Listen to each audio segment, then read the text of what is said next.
Bonjour, vous êtes avec Vanity Fair pour notre podcast Écoutez les filles, présenté par Sophie Rosemont et qui, comme son nom l'indique, laisse la parole aux filles. Pour cette nouvelle saison, nous accueillons des artistes de la nouvelle scène française. Elles font parler d'elles et nous avions envie de leur donner la parole. Aujourd'hui, je suis très heureuse de recevoir Claire Paumet, dite Pomme, dont on a déjà beaucoup parlé dans ce podcast. 24 ans, 2 albums, moult chansons, un jeu de guitare à fendre l'âme et une voix profondément folk qui lui ont valu 2 victoires de la musique. Mais toi, Pomme, si tu chantes en français, tu as fait tes armes comme beaucoup d'artistes américains, dans une chorale, à Lyon, tu as grandi. En quoi ça a pu façonner ton timbre ? Je savais pas que c'était un truc d'artiste américain, tu vois, tu m'apprends quelque chose. En quoi ça a façonné mon timbre ? Franchement, ça a complètement conditionné ma manière de chanter parce que à la chorale, j'ai appris à chanter de manière classique déjà. J'ai appris à placer mon souffle et j'ai appris à chanter avec des gens qui étaient à ma droite et à ma gauche qui chantaient pas forcément la même chose que moi, donc en polyphonie, avec différentes voix autour de moi. Donc je pense que ça a complètement conditionné ensuite la manière dont j'ai chanté quand j'ai écrit mes premières chansons, parce que j'ai fait de la chorale toute mon enfance, toute mon adolescence, de 8 à 18 ans. Donc j'ai appris à chanter sans me blesser la voix et à placer ma voix correctement. Ça a été ma seule formation vocale, quoi. Et tu as aussi fait du violoncelle. Mm-hmm. Et la guitare, elle est arrivée quand ? La guitare est arrivée à 13 ans parce que le violoncelle, c'était mon instrument de base, mais je pouvais pas m'accompagner avec... je pouvais, mais c'était beaucoup plus technique que juste de plaquer des accords de guitare. Et du coup, j'ai voulu apprendre la guitare pour pouvoir écrire et composer des chansons plus facilement qu'avec le violoncelle. Tu te souviens de la première chanson que tu as écrite ? La première chanson que j'ai écrite, c'était au piano. J'avais 8 ans et ça parlait de mon lapin qui était mort, malheureusement. Ouais, en 2004. Oh, un peu triste. Un peu triste. Ça me fait penser d'ailleurs, il y a quelques années, on avait échangé par email pour une interview et je t'avais demandé de définir ta musique en 3 adjectifs et tu m'avais répondu triste, épuré et folk. Voilà, ça n'a pas changé. Et ce qui est le cas dans Les Failles. Ouais. Ces 2 dernières années ont été très intenses, les récompenses, une reconnaissance qui s'est propagée assez vite. Comment celle qui chante ses failles et l'anxiété parvient-elle à se préserver du grand cirque médiatique ?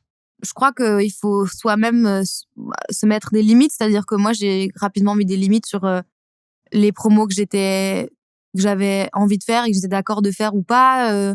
De mettre des limites de rythme de vie aussi. À quelle fréquence j'ai envie de faire de la promo.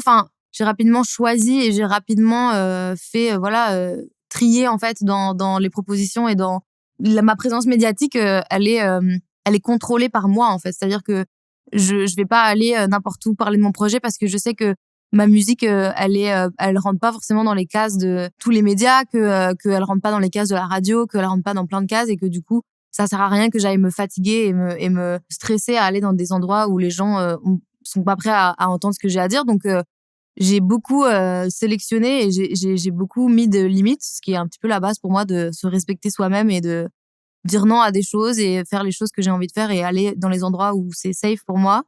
Et j'ai pas du tout l'impression d'avoir subi l'exposition, mais aussi parce que j'ai gagné ma première victoire 3 semaines avant le début de la pandémie. Donc en fait, moi j'ai eu une reconnaissance médiatique qui a eu lieu dans une pandémie, ce qui est quand même assez particulier. Et du coup, j'ai pas été confrontée directement à... Je sais pas comment ça se serait passé si il y avait pas eu de pandémie. Et c'est peut-être le seul truc positif de la pandémie pour moi, c'est que ça a pu me forcer à prendre du recul, quoi. Alors, justement, quand tu me parles de recul, je pense à cette lettre ouverte qui a été publiée il y a quelques mois seulement, où tu racontes le harcèlement que tu as subi, plus jeune, en fait adolescente, clairement, parce que 15-17 ans, on est ado. Quelles ont été les réactions et comment tu avais vécu avec ça, avec ce trauma jusque-là ? Je sais qu'il y a énormément de femmes et de personnes qui ont pas du tout la tribune médiatique dont moi je dispose et qui ont pas du tout, en fait, l'espace et le confort de pouvoir en parler comme ça et qui ont vécu des traumatismes et des choses similaires, voire 1000 fois pires. Parce que moi, j'ai eu la chance après cet épisode-là, d'être entourée, d'être prise en charge, d'avoir une famille, d'avoir des amis, d'avoir un entourage proche qui a été franchement le meilleur soutien d'atterrissage à ce moment-là. Mais cette lettre, moi, je l'ai écrite parce que je m'en sentais capable et parce que je trouvais ça important, mais aussi pour toutes les personnes qui ont pas du tout cette liberté-là et qui ont pas cette tribune-là. Donc, je n'ai aucunement lu les commentaires, en fait, parce que ça m'intéresse pas de savoir ce que les gens pensent parce que je sais très bien qu'il y a des gens qui me détestent et qui me comprennent pas et qui probablement qu'il y a des gens qui m'ont détruite sur Internet, mais je vois pas l'intérêt d'aller lire les commentaires, soit pour voir que les gens me disent genre bravo d'avoir fait ça, alors qu'en fait, j'estime pas qu'on me doit la reconnaissance d'avoir fait ça, ou alors que les gens disent ses parents, ils ont pas géré la situation. Enfin, tu vois, ça m'intéressait pas d'avoir du feedback en fait sur mon expérience. Mon expérience, c'est mon expérience. J'en ai parlé dans mes mots, et l'important c'est juste que ce soit dans l'univers, quoi.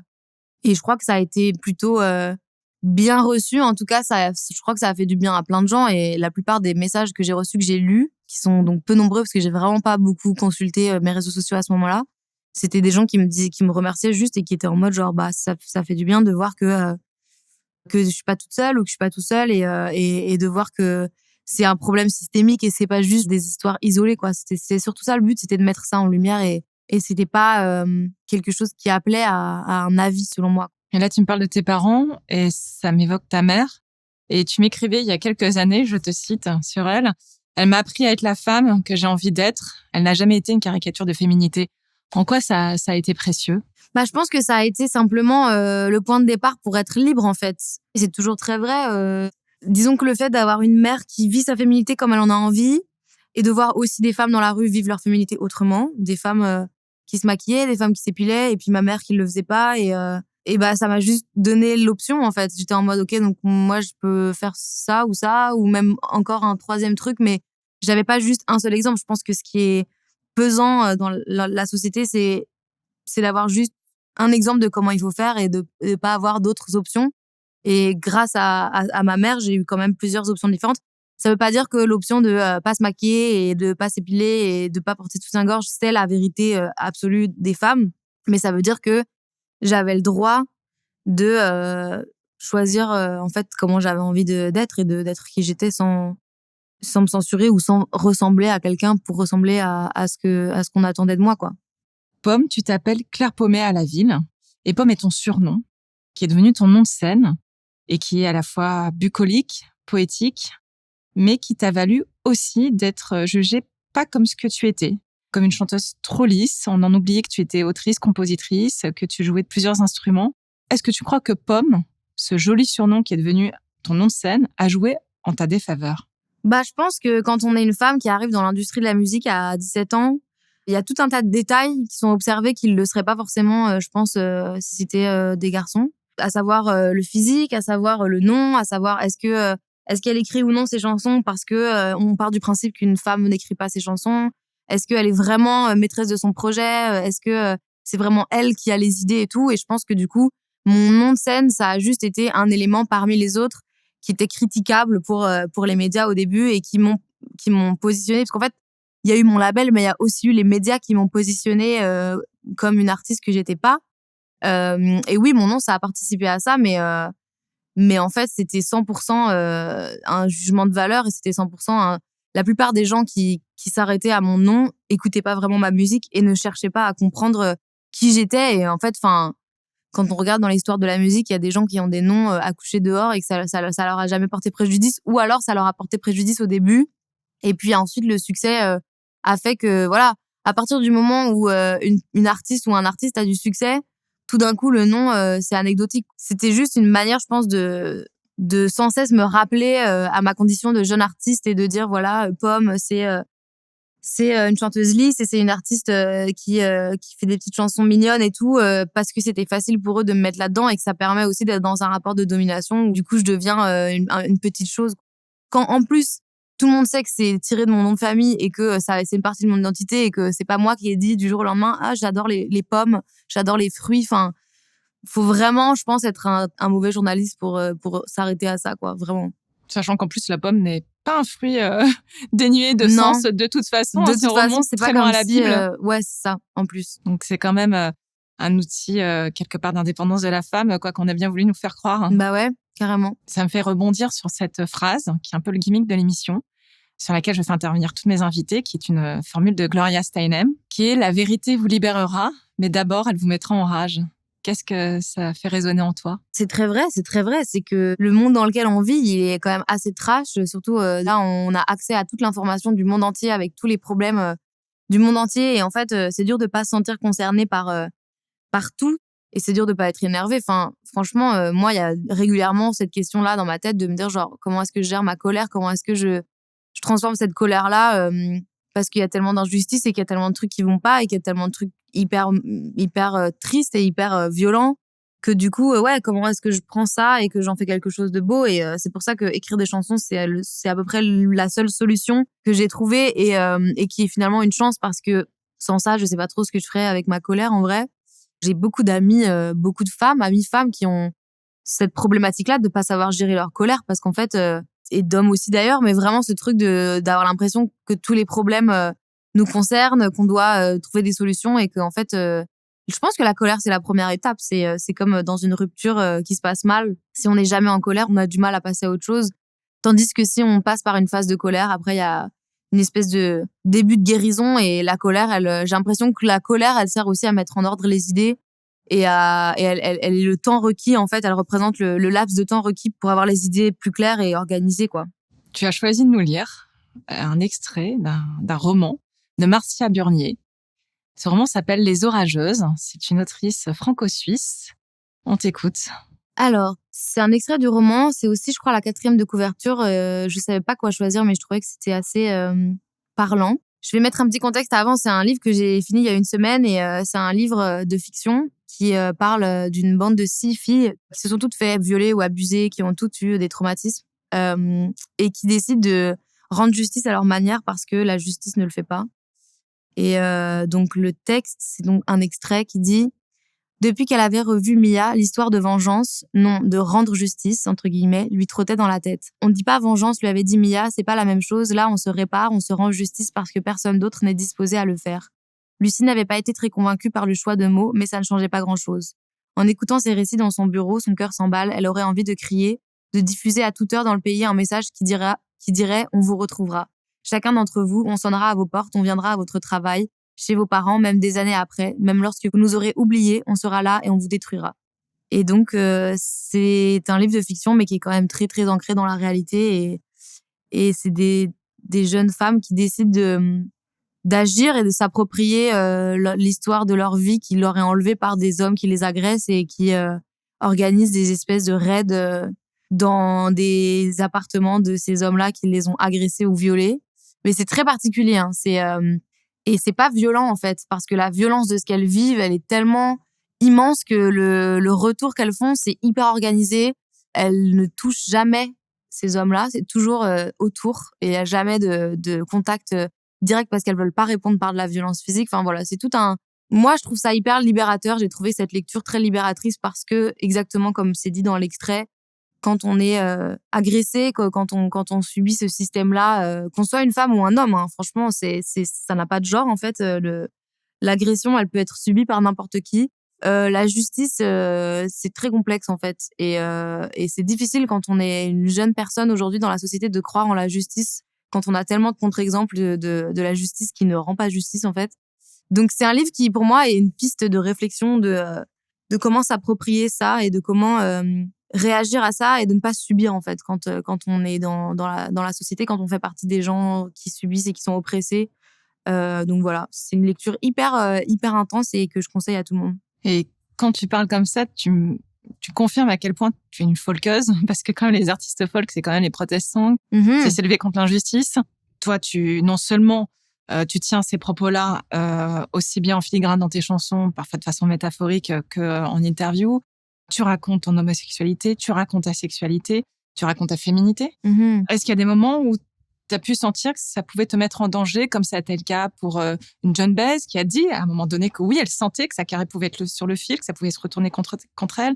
Tori Amos qui a été vilipendée des centaines de fois après sa chanson sur le viol. Est-ce que toi aussi, tu as ressenti ça, ou c'est, on va dire, une époque plus récente et non? Je me suis posé la question. En fait, moi, ce qui se passe, c'est que j'ai tellement pas pu parler sur mon premier album et que je me suis tellement censurée, que ce soit dans la musique ou dans les interviews, que je crois que depuis que mon deuxième album est sorti, je me suis jamais posé la question. J'étais en mode, ok, c'est une question de survie, il faut que je parle de ce que je suis, il faut que je dise qui je suis, et je suis artiste, j'ai la chance d'avoir cette position-là. Je peux pas, en fait, me censurer, je peux pas mentir, je peux pas me dire que je dois pas m'engager, mais c'est sûr que c'est probablement mal reçu par certaines personnes, que ça me ferme peut-être des portes, mais c'est des portes qui ne m'intéressent pas, en fait. C'est-à-dire que si le fait de dire ma vérité et de parler d'oppression et de dénoncer des choses sont injustes dans le système, ça me ferme des portes, ça m'intéresse pas du tout en fait d'y aller quoi. De toute façon, si j'y étais allée et que j'avais dit ma vérité là-bas, ça se serait mal passé. Donc en fait, j'essaie d'être au plus proche de moi-même et de voir ce que ça va de voir ce que ça va déclencher, c'est surtout ça quoi. Et contrairement au territoire anglo-saxon, où il y a beaucoup de chanteuses qui ont raconté leur homosexualité, maintenant ça fait quand même plusieurs décennies, toi, t'es une des rares en France, d'autant plus actuelle. Qu'est-ce que ça te fait? Ça t'émeut? Ça te rend quand même assez fière? J'imagine que tu dois avoir justement recevoir des messages de femmes qui se reconnaissent, qui s'identifient dans tes chansons, même si je sais que t'écris d'abord ta musique pour toi. Comment tu le vis? Je crois que je le conscientise pas trop. Ça fait que je le vis bien. Je trouve ça super chouette que... En fait, je réalise pas. Moi, j'ai toujours eu l'impression j'arrive pas à me dire que j'ai été une des premières, mais je crois que c'est la réalité, en fait, parce que je me souviens qu'il y a eu Eddie de Pretto qui a un petit peu ouvert la porte à ce moment-là. Et en fait, il y en a eu d'autres avant. Je sais qu'il y a eu Anne Sylvestre aussi qui, un petit peu en zoom, a parlé d'homosexualité et tout. Mais c'est vrai que je réalise aujourd'hui que j'ai été une des premières à en parler aussi frontalement. Et encore une fois, pour moi, c'était une question de survie. C'était une question de me présenter comme j'étais et de pas me modifier et tout ça un peu en réaction à mon premier album. Et je crois que franchement, si j'y pense, parce que j'y pense pas trop, j'ai l'impression du coup de laisser ça couler et de me dire peut-être je vais réaliser plus tard l'impact que ça aura eu. Peut-être que effectivement j'aurais été une des premières à parler d'être une femme lesbienne dans les médias et à peut-être aider à le normaliser. Mais je crois que c'est trop frais et que du coup j'ai l'impression que c'est encore quelque chose c'est encore trop frais, quoi. Je réalise pas trop. Je reçois plein de super beaux messages. Ça me rend hyper fière. Je suis hyper contente. Je crois que mon rêve, c'est aussi d'avoir peut-être été la première, mais aussi que du coup, ça permette à toutes les suivantes de pas trop avoir à en parler et que ça devienne un non-sujet aussi dans les prochaines années et qu'on dise Pomme, comme Aloïs Sauvage, comme Suzanne, comme d'autres comme Oshi, qui l'ont normalisé et qui ont peut-être un peu douillé, permettent aux prochaines de plus avoir à se justifier et de plus avoir à parler de leur identité sexuelle. Donc je suis un peu dans un truc où je suis un peu dans un entre-deux où je trouve ça trop chouette et à la fois je me dis j'espère vraiment que ça va permettre aux prochaines et aux prochains d'être dans un truc plus fluide, quoi. Oui, c'est en ayant des modèles. Je crois aussi qu'on se lance soi-même et en fait le nombre, c'est ce qu'on disait l'autre fois avec Pénélope, plus on est nombreuses, plus au final on n'a pas besoin de se retrouver comme étendard, même si on n'a pas choisi de l'être. C'est ça, exactement. Parlons des hommes, parce que malgré ce que tu as subi adolescente, au tout début de ta carrière, tu as collaboré avec Benjamin Biolay, avec Albin Simone, avec Raphaël, avec Jean Félésine. Tu as l'air aussi d'avoir beaucoup de complicité avec les artistes masculins. Totalement. J'ai toujours été très amie avec les garçons. Je crois qu'il faut prendre soin des garçons et que voilà, ils ont tous une remise en question à faire, comme beaucoup d'êtres humains, hommes comme femmes. En ce moment, je crois qu'on a en fait accès à toutes les clés pour pouvoir se remettre en question et se demander qu'est-ce qu'on a à changer pour que le monde soit moins merdique, en gros. Donc voilà, c'est à chacun et chacune de le faire, mais je crois que la nouvelle génération, hommes et femmes confondus, j'ai mon petit frère qui a 20 ans, il y a plus vraiment d'excuses, en fait. C'est plus ah ouais, non, je savais pas qu'il fallait pas coucher avec cette fille de 16 ans bourrée. Enfin, j'ai l'impression, en tout cas, peut-être que je me trompe, mais que les jeunes garçons et filles sont beaucoup plus conscients, et que ce soit au niveau du sexisme, mais aussi au niveau de l'écologie. C'est une génération moi, dans laquelle je mets pas mal d'espoir quand même, sans leur mettre la pression, mais juste j'ai l'impression qu'ils ont vraiment toutes les clés. Quand je vois tous les contenus qui sont à dispo sur Internet, il y a énormément d'informations, presque trop.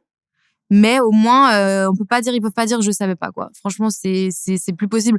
Un homme de 50 ans, il y avait des informations auxquelles il n'avait pas accès, qui excusent jamais ses comportements, mais on a plus le même rapport avec l'information. Et l'information, elle est partout, elle est tout le temps. Il y a des militantes qui mettent à disponibilité des tonnes d'infos et de ressources pour éviter ce genre de situation. Il y a des formations par des associations. Enfin, il y a tout un tas de ressources qui sont à dispo. Donc, je pense que là, maintenant, c'est juste qu'il y a une remise en question et un travail à faire pour tout le monde. Et c'est juste à chacun de le commencer, quoi, en fait. Pour terminer, on va se faire un moment Dolly. Car oui, tu as de nombreuses influences, mais je sais ta grande admiration et ta grande affection pour Dolly Parton. En quoi elle t'inspire? Je l'adore, franchement, je l'adore. Elle me fascine depuis toujours. Elle a une voix incroyable. Elle représente quelque chose de fou. Effectivement, c'est une féministe mais dans son ADN. Enfin, elle a toujours été hyper libre. Elle raconte ce qu'elle veut. Elle parle de sexualité, elle parle d'amour. Elle est très drôle dans ses interviews. Elle est très libre pour une femme de son époque et tout. Et encore à ce jour, elle est, c'est quelqu'un, quoi. Moi, je la suis sur Instagram. Franchement, c'est la seule personne à qui j'envoie un message. Je suis en mode réponds-moi, s'il te plaît, parce que vraiment, j'ai un espoir, tu vois. D'ailleurs, je lui ai déjà écrit, elle m'a jamais répondu. Mais les autres, je m'en fous. Mais elle, tu vois, je me dis, franchement, s'il y a une personne avec qui je voudrais avoir une conversation et rencontrer cette personne, ça serait Dolly Parton. Donc voilà, je l'adore. C'était une des premières à se faire vacciner, à dire allez vous faire vacciner. Enfin, elle a tout le temps, tout juste partout, tu vois. Elle est parfaite. Je l'aime trop. Dolly Parton, j'aimerais bien que tu répondes à Pomme, s'il te plaît. C'est important. Regarde bien ton Instagram et les messages. Tu sais, en haut à droite. Je sais plus ce que je lui ai envoyé. Attends, je vais regarder ce que je lui ai envoyé. C'est sûrement, j'envoie des trucs assez drôles sur Insta, mais des fois, j'écris à des gens très, très connus, mais sans aucun espoir de réponse, tu vois. Vraiment, je suis en mode genre... bouteille à la mer. Ouais, juste j'écris en mode genre, peut-être qu'ils vont voir ce message et être contents, tu vois. Je lui ai écrit le 19 novembre, je t'aime Dolly, avec un smiley qui sourit. 19 novembre, tu reçois ça, je t'aime, c'est sympa, tu vois. Merci beaucoup, Pomme. Merci. C'était Écoutez les filles, un podcast de Vanity Fair. Retrouvez les autres épisodes de la saison sur toutes nos plateformes et partout où l'on écoute des podcasts.